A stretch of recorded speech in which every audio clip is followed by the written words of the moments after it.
How to remove Bereal notification from feed. In order to remove Bereal notification from your phone's feed, you need to disable them through your device's system settings.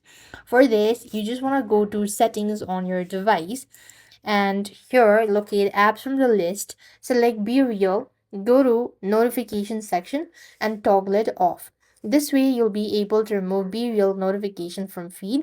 And if Bereal notification won't go away even after you've opened the app, it may be a glitch.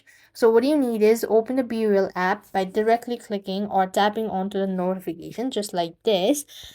And when you open that app, rather than opening the app from the home screen, you might be able to go as well. Next, if nothing works out, you just want to force terminate the Bereal app to clear its memory, and that's how you should be able to fix or remove Bereal notification from feed. So with that being said, we've completed our steps. Thank you for watching. See you in the next video.